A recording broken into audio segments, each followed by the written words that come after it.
Oh, you were going to shoehorn a story? Go ahead. Yeah, I'm debating whether I want to tell a story, but I feel like it's... I want you to tell a story. You have to now, otherwise you're an asshole. we just started back to work on Rick and Morty Season 3. Hold your applause. Hold your applause. And we hired, for the first time after 2 seasons, all-male writing staff. We hired 4 female writers, right? And there's a little bit of an adjustment period. And the other day, do you remember this? Were you in the room? The other day, we were talking, and one of the female writers said, very innocently and very naively, as if she was talking about a furry or someone who has sex with can openers. Like, she goes, oh, what if he's like one of those weird guys who likes to come on women's faces and tits? And there's a long beat, and all of a sudden Justin goes, yeah, those guys are weird. And then his face turns 7 shades redder than that Solo cup. Yeah. And that's when we realized there's some communication that's going to have to be bridged. Yeah. There's some differences in perspective, and... Yeah. Yeah. That was a funny moment. It was. Yeah.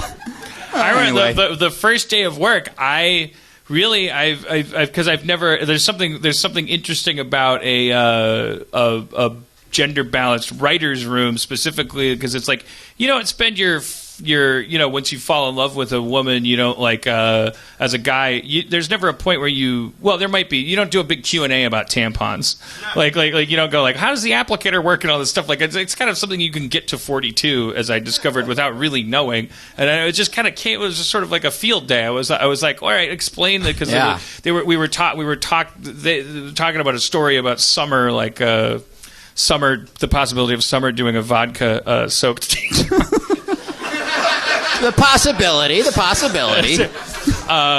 a 17-year-old girl in the show, and it's like we're very hands-on about, because it's easier to do for guy writers with a 14-year-old guy character. It's just like we've shown Morty is very much an authentic 14-year-old boy, like sexually speaking, but Summer is kind of like, she's and I think we were smart to do this and judicious. Like we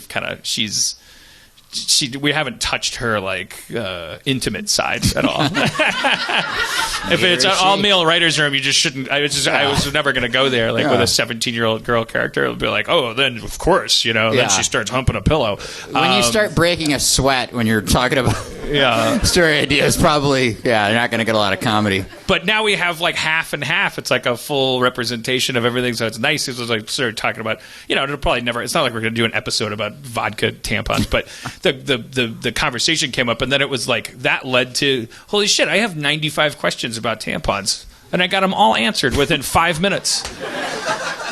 One of them came out, and I was I poked my finger, and the thing came out. Like I was like, now why is the little head shaped like a little penis head? They're like, oh, that's just an accident. That's not. Imagine all the questions you can ask your sex doll. Yeah.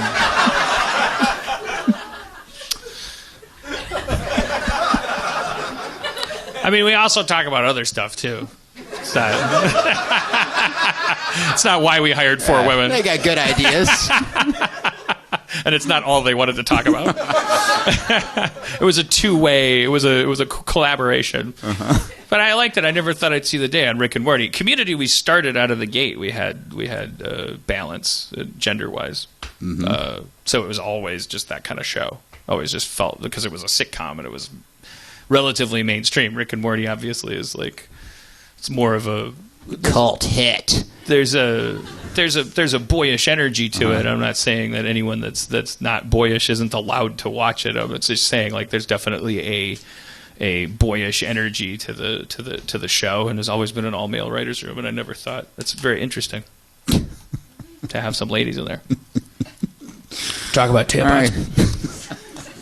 Well, you brought it up. You wanted to tie. You thought it was so fucking fascinating. I didn't know you were going to turn into Charlie Rose.